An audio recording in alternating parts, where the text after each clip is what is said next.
El Señor esté con ustedes. Del Santo Evangelio según San Lucas. Muchos han tratado de escribir la historia de las cosas que pasaron entre nosotros, tal y como nos la transmitieron los que las vieron desde el principio y que ayudaron en la predicación. Yo también, ilustre Teófilo, después de haberme informado minuciosamente de todo, desde sus principios, pensé escribírtelo por orden, para que veas la verdad de lo que se te ha enseñado. Después de que Jesús fue tentado por el demonio en el desierto, impulsado por el Espíritu, volvió a Galilea.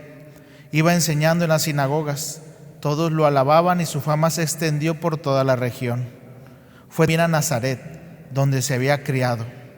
Entró en la sinagoga, como era de su costumbre hacerlo los sábados, y se levantó para hacer la lectura. Se le dio el volumen del profeta Isaías, lo desenrolló y encontró el pasaje en que estaba escrito: El Espíritu del Señor está sobre mí, porque me ha ungido para llevar a los pobres la buena nueva, para anunciar la liberación a los cautivos y la curación a los ciegos, para dar libertad a los oprimidos y proclamar el año de gracia del Señor. Enrolló el volumen, lo devolvió al encargado y se sentó.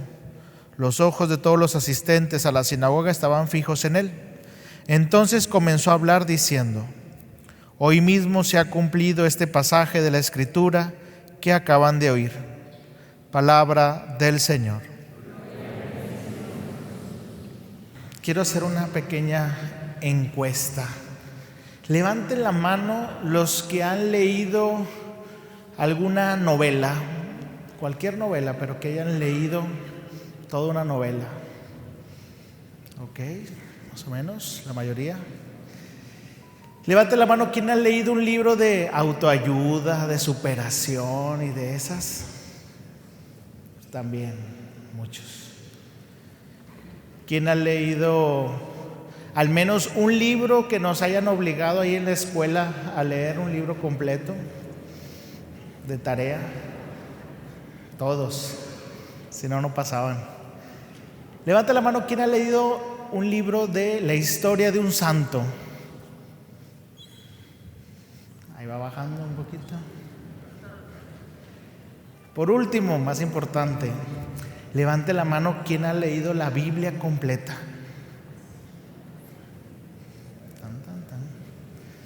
Contados. Muy pocos. Hoy que estamos celebrando el domingo de la palabra,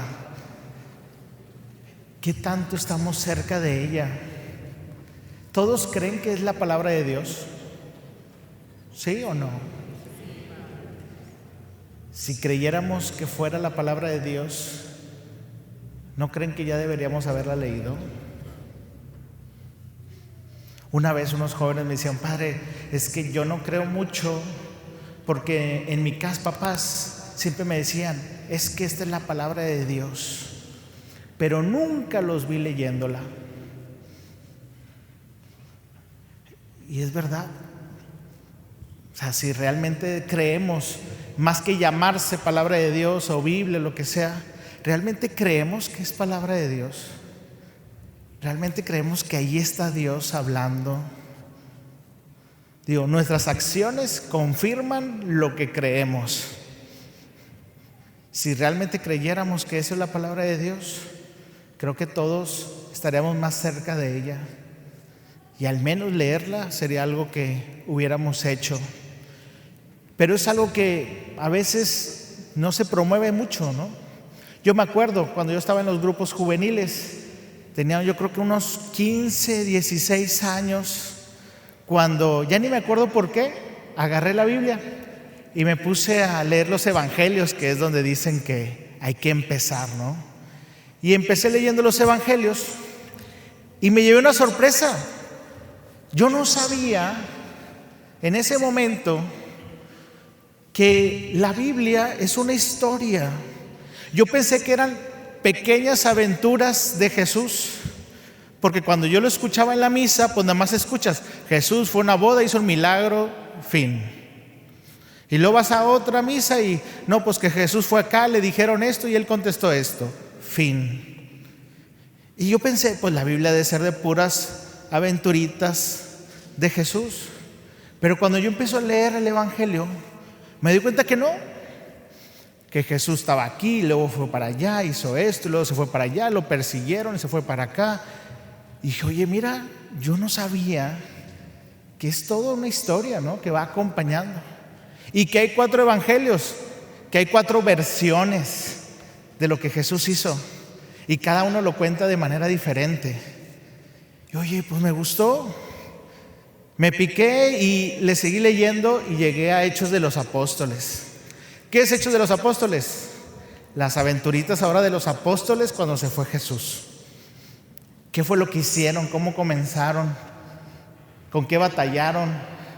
Milagros más grandes que los que hizo Jesús. Y así, cosas, gachis, esto no recuerdo haberlo escuchado. Pues sí, lo que leen en la primera lectura, en la segunda lectura, nadie se acuerda, ¿verdad? Casi no le ponemos atención. Pues ahí es donde nos narra todo. Y le seguí leyendo. No, me enteré de todo el chisme porque después siguen las cartas de los apóstoles que le mandan a las primeras comunidades. Y esas cartas, pues a veces son para regañar porque están haciendo las cosas mal, o otros para exhortarlos y decirles que cuiden ciertas cosas, o unas donde Pablo dice, ya me enteré que se andan peleando, y ahí anda. Y está padre leer las cartas y ver cómo era la realidad de las primeras comunidades. Y al último ya llegamos al Apocalipsis, donde pues todo el mundo se asusta de que se va a acabar el mundo, y que el dragón, y que que el otro. Y sí te saca de onda lo que dicen ahí, pero ya después vas entendiendo que no es literal todo lo que están poniendo ahí, ¿no? Pero es interesante meterte en las Sagradas Escrituras, el cómo ir al Antiguo Testamento. Está bien fácil al principio con el Génesis, lo que nos enseñaron en el catecismo, cómo se creó todo. Y ahí vas en las aventuritas, ¿sí? El arca de Noé, que Abraham, luego llegan los profetas también. Pero hay libros bien raros. ¿Alguien ha leído en la Biblia el libro de Números? Está más difícil ese. Si lees Números ya puedes leer toda la Biblia, porque son puras leyes, son puras indicaciones que se usaban en aquel tiempo del pueblo de Israel para ciertas cosas que ellos hacían. Y así vienen los salmos, que son como poemas, se podría decir. Pero sí sabían que había unos salmos prohibidos. Bueno, prohibidos al menos para que se digan aquí en la misa, porque son bien sangrientos. Son salmos de guerra, son de, sí, nuestros enemigos, su sangre estará en nuestros pies y que el otro. Esas no se leen aquí en la Biblia, en la misa, pero en la Biblia ahí están. Y uno va ahí profundizando en la fe, ¿verdad? Va encontrando respuestas a muchas cosas, porque es la palabra de Dios. Pero es raro que alguien que cree en Dios, que ora, que va a misa, que dice que ama a Dios, que incluso a veces le hablamos a los demás de Dios, seamos los que nunca tal vez hemos leído esa palabra. Nos la han contado, nos han dicho, pero yo nunca lo he leído. He leído otras cosas, buenas y no tan buenas, pero he dedicado tiempo para leer otras cosas. Pero la palabra de Dios, que es de Dios, a esa no le he dedicado tiempo, porque no es parte de nuestra cultura. Lo que sí es cultura es dejar la Biblia en un altarcito bien bonito, ahí lleno de polvo. Esa sí está bien bonito. Eso sí es parte de nuestra cultura, o nuestras costumbres. Yo a veces cuando me toca celebrar ya sea primera comunión, confirmación, 15 años o boda, que le regalan una Biblia. ¿Han visto que regalan las Biblias? Ay, cómo me cuesta a mí cuando regalan estas Biblias que están todas forradas y llenas de como casi una almohada alrededor con cosas. Seamos sinceros, un libro así es fácil de leer. Así como yo, por ejemplo, desde que entré con el evangeliario grandote, nada más porque aquí es más solemne y de vez en cuando la leemos. Pero imagínense leer un libro así, con una envoltura de esa manera. Yo ya veo, cuando regalan esa Biblia, ya la veo, dije, esa no se va a abrir nunca más. Hoy y última vez que se abre, va a quedarse ahí de adorno. Ahí es donde de alguna manera nos proyectamos, ¿no creen? Estamos tan acostumbrados a no leerla que cuando la regalamos no pensamos si es práctica o no leerla, si es cómoda hojearla o no. Fíjense cómo en nuestra cultura, en nuestra manera de vivir nuestra fe, la palabra de Dios no figura.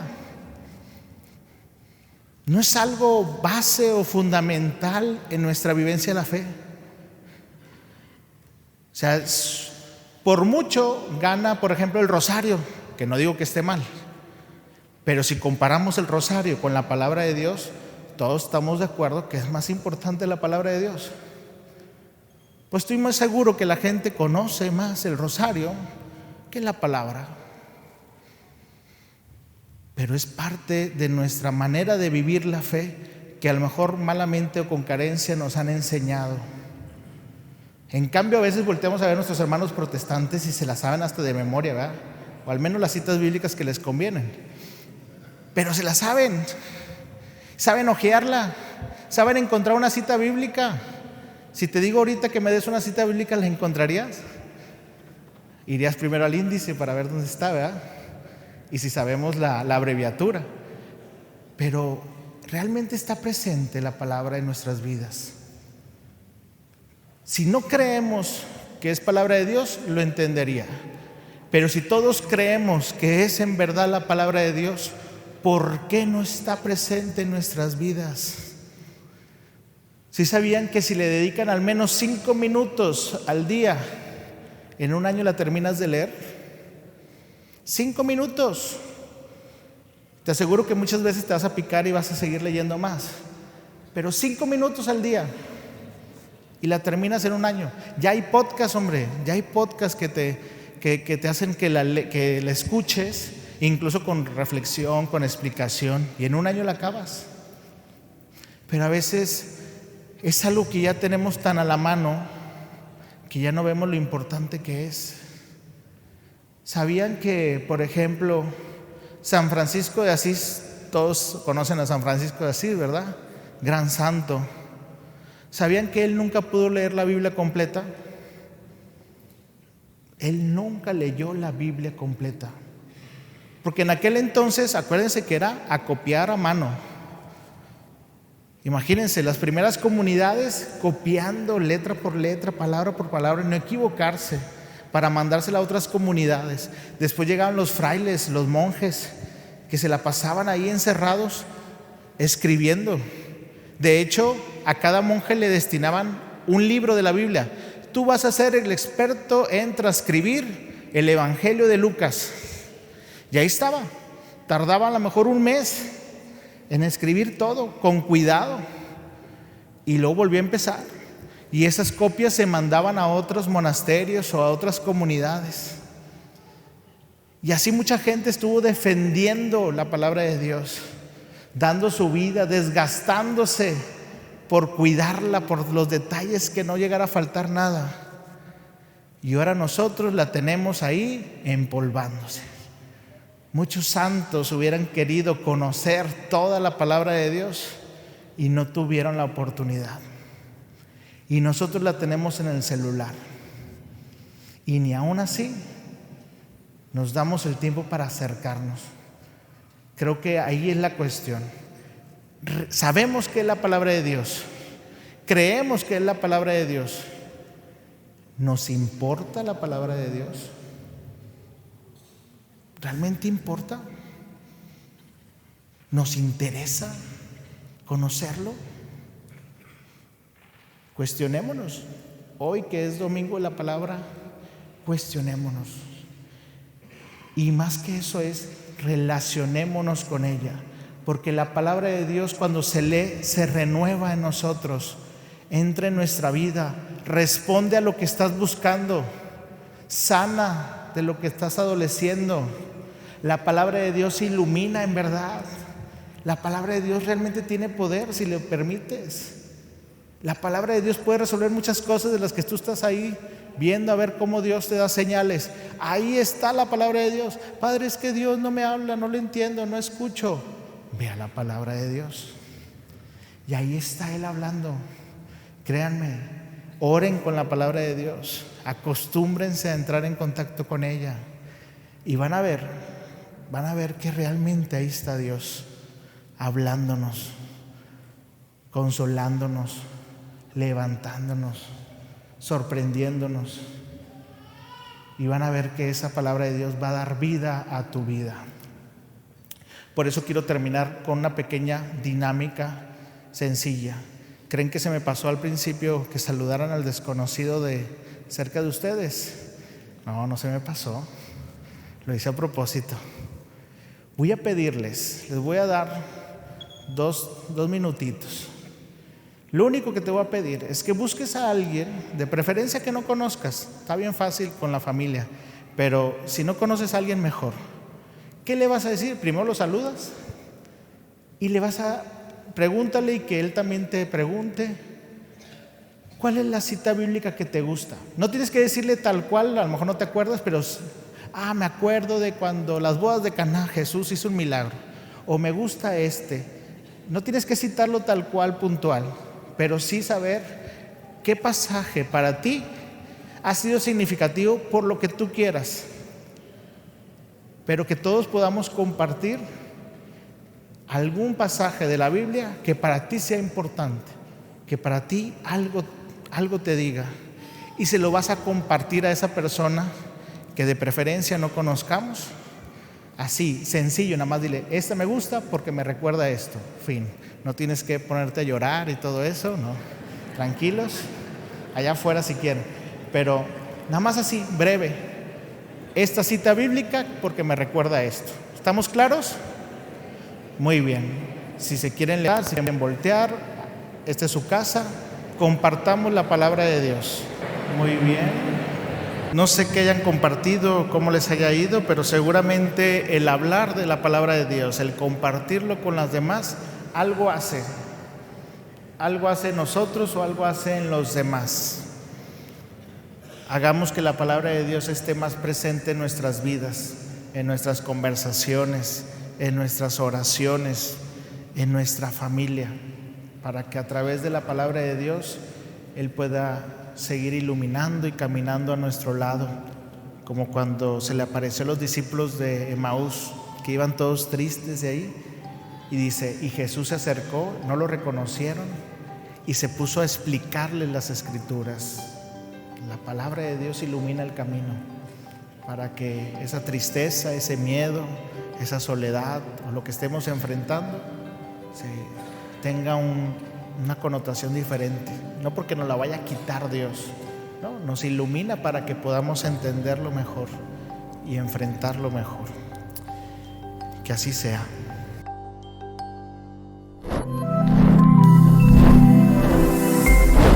Somos Ilumina Más.